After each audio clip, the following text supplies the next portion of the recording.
You're cruising along, you're staying on budget, you're meeting your financial goals, and suddenly, life happens. Financial setbacks can derail your budget and drain your emergency fund. So what are the most important steps you should take to recover financially and recover quickly? In case you don't know us, I'm Hope. And I'm Larry. And this is Under the Median, where every week we talk about practical frugality. Now, we have specific steps in mind that we think you should take and that we take whenever something unexpected happens. But we'd love to hear from you in the comments section. What do you think is the number one first step that you should take when the unexpected happens and you've had to dip into your emergency savings? So what do we mean by an emergency or a financial setback? We're talking about things like you lose your job, you get into a car accident, or maybe you have a major medical issue that comes over the horizon. So what do we think the first step is you should take? That first step is don't panic. You know, when you fear, you're not going to act rationally. Fear paralyzes us and keeps us from reacting. So we just want to encourage you not to panic. But now, if there is some fear, that's kind of a normal reaction to the unexpected. Let's say you hear a loud noise, it startles you. Well, this certainly will startle us. So don't be afraid by that, but go ahead and make sure that you're going to start acting on the situation and not just stay paralyzed in fear. And we'll tell you how specifically we think you should act and react in regards to the situation. But the first thing you have to understand is that you may not have all the facts. And that's part of the problem is we panic and then we start doing things without all the facts being in our grasp. For instance, you might be waiting for the insurance to get back with you about a settlement. Or you might be waiting for a doctor to complete some tests or a diagnosis to come in, or for unemployment to kick in. And sometimes it's difficult to project what the financial burden is actually going to be in regards to these situations without knowing whether you have all the information you need or not. Once you get some of that information in, it might be helpful to get a third party involved. Maybe somebody that you know that has a very level head that can help you sort out things and pull it into perspective. We actually have someone who's been really helpful and has filled this role in our life for many years now. They happen to be the sponsor for the video. It's John Creekmer and the team at Creekmer Wealth Advisors. I cannot tell you guys how many times I've called John. I've gone into his office and I have like spreadsheets, I have numbers, I have charts, and it's regards to like our savings plan or our retirement or our investments, anything related to our money. I've gone in and said, here's what I think, and tell me if there's something that I have missed. Now, the great thing about John Creekmer has been that because he has this wealth of knowledge, he's honestly, guys, been able to suggest things to us that we would never, ever in a million years have known that that was even an option. So if you have some questions about retirement or investments or savings, and you need some help, if you live in the United States, John Creekmer would be happy to answer those questions. There'll be a link to Creekmer Wealth Advisors. You'll find it all the way at the top of the description of this video. Another thing you can do that I think will really benefit you is have a positive attitude about what's going on. Sometimes when you have a major failure, we feel alone. We might even feel ashamed if we're kind of part of the problem, but none of that really helps. We want to stay positive, and that way we can go into the situation and handle it a little bit better. One of the things that we've always told our kids, because as you parent, you have kids that come to you and feel really badly about situations. We've asked them, are you treating yourself with the same respect and dignity that you would if you were a friend? And so self-forgiveness is a huge, huge problem for people. We feel like we could forgive other people, but forgiving ourselves is a really hard thing to do. So forgive yourself, let go of regret, because it is time to move forward into positive action that's going to make a difference in resolving the situation. Make a commitment with yourself that you're going to come back from this, that you're going to bounce back. Once you have that attitude, then you can start taking measures to do so. So let's talk about what a pathway to resolution actually looks like. You need to survey the damage. Now, this part comes in when you've actually gotten all that information together that we talked about earlier when we were in the panic mode but didn't have all the information. Now you are in the information gathering cycle. You are finding out everything you can about things like, what is the insurance going to pay in this situation? Will they pay out anything? Do you have all of the doctor's bills? Is there going to be an ongoing situation like medically, that like physical therapy, something like that, that's going to continue to cost you more down the road? Now is the time to make phone calls and to really get things into proper perspective, defined very specifically what the damage is. Don't be afraid to call your insurance agent. That's what they get paid for. They get paid the big bucks to help you out. Get some advice from them and get a good, clear pathway to get the problem resolved and get back on track.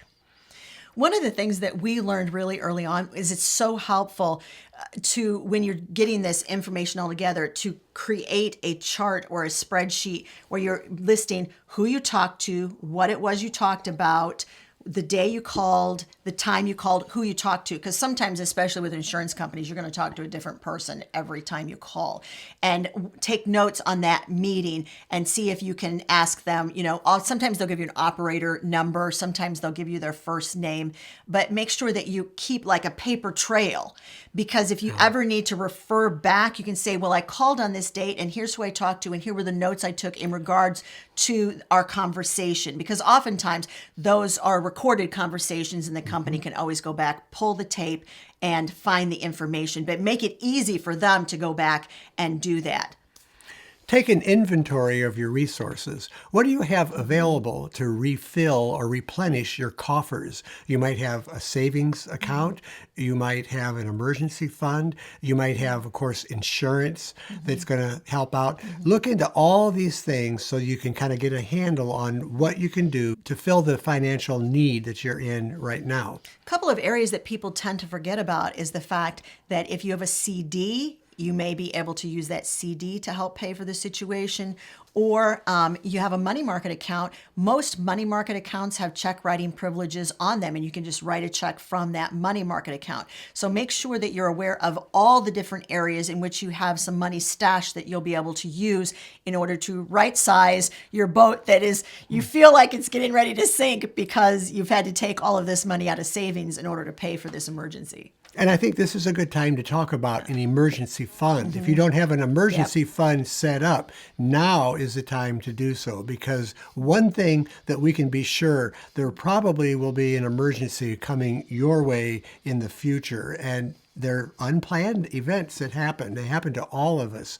So that emergency fund is very important. If you don't have an emergency fund, we actually did a video, and it's been quite a while back, where we talked about like 3 different ways that you can fund your emergency fund really quickly if you need to do that.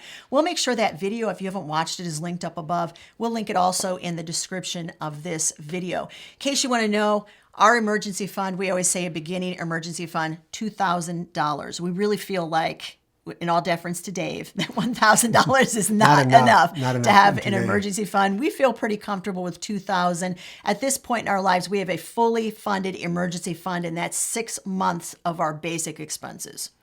We don't recommend that you touch your retirement account if you have that. That is not what that is for. That is for retirement. Someday you're going to want that. So we don't recommend that you do that. Now, let's say you've lost a job. Well, there might be some service organizations in town that can help you with getting employment, getting help to get on unemployment. Don't be afraid to contact those services so that you can kind of get back on track that way and get some money in to tide you over while you're in between jobs.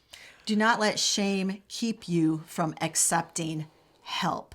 That's what those organizations are there for, is to help people who have gone through an unexpected expense or an emergency and they need the help. Use them. The next step that you need to look into is looking into doing a bare bones budget. Now, we've done this twice in our lives where we've gone to what we call an absolute bare bones budget.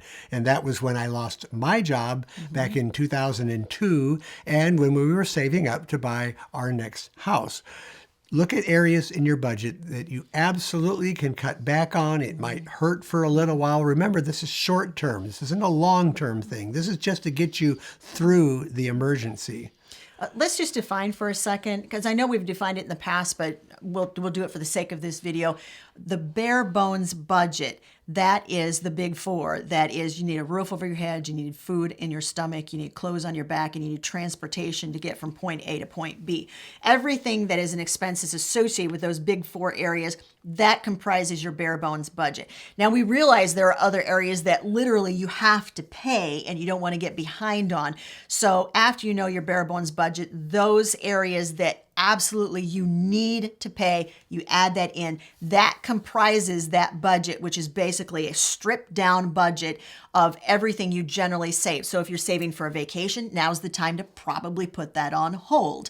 If you have fun money where you're going out to restaurants, once again, likewise, probably the time to put that on hold. Now, don't feel resentful for doing that, because we're going to tell you in a second how to come up with a realistic timeline for when you're going to be able to pay yourself back for the expenses from this emergency. And then you can go out to eat. Maybe you will celebrate when you get everything all paid back.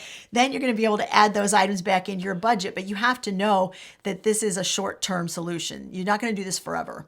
While you're moving into the bare bones budget part of your finances, this is going to affect some of your long-term goals. And I wouldn't worry about that too much. Basically, you're going to be pushing those back a little bit. You're going to take those off of the front burner and put them on the back burner. You might reduce the amounts that you're saving up for those goals, or you might do away with them altogether, depending on how aggressively you need to recover from the setback. Create a realistic timeline for your financial recovery. Nothing is worse than starting out on this journey and telling yourself, I'm going to get back on track and have everything fully funded in 6 months, when in reality, it's going to take you 12 months. We created what we like to call ABC scenarios, okay? We always have, plan A, plan B, plan C. That's the way we've lived our whole life. And so when we were doing something major, like when we were saving up to pay cash for the house, we had plan A, which is, we're going to do this in 18 months. We had plan B, which was, what if it takes us 24 months? And then plan C, which was, what if it takes us 3 years? We actually ran the numbers for each of those scenarios. So we knew what our tolerance level was for the maximum amount of time that we were willing for it to take us. And then, and this is such an important step, track your financial recovery. So in our case, we tracked the money we were saving to pay cash for this house. So we want you, in this case, to track your financial recovery statistics. So each month, you're going to make note of all the different ways that you have paid yourself back in order to replenish your emergency savings. That is honestly what's going to keep you on track, is knowing, so when you get ahead, you're like, all right, it looks like we're going to be able to do this in 8 months instead of 12 months. Then that's a win. But if you start out thinking, I'm going to be able to do this in 6 months, and realistically, that's never going to happen, you will get really, really frustrated and you'll tend to want to give up. Now, along with that timeline for recovery, you might think about bringing in some extra income to help out. And that means maybe selling some things that you have. Maybe you're going to get a financial windfall, perhaps maybe an inheritance or a bonus from your employer. Maybe you can sell some things that you have in the house that you really don't need. So there's always, do some side gigs. There's always something you can do to bring in a little extra income when you need it. And once again, this doesn't have to be a permanent thing. We're just recovering from something that dipped our finances. Well, Larry mentioned a little bit earlier in the video that there are 2 times in our marriage where we have instituted our bare bones budget. One was when he lost his job, and the second time was when we were saving to pay cash for this house. We just did a video on different ways that you can save money when you're doing it on a tight budget. And if you're in that situation, you might find it super helpful and get some tips and information from that video. If you haven't watched it, it's right over there. You're cruising along. You're staying on budget. You're meeting your financial... That was so good. Shoot.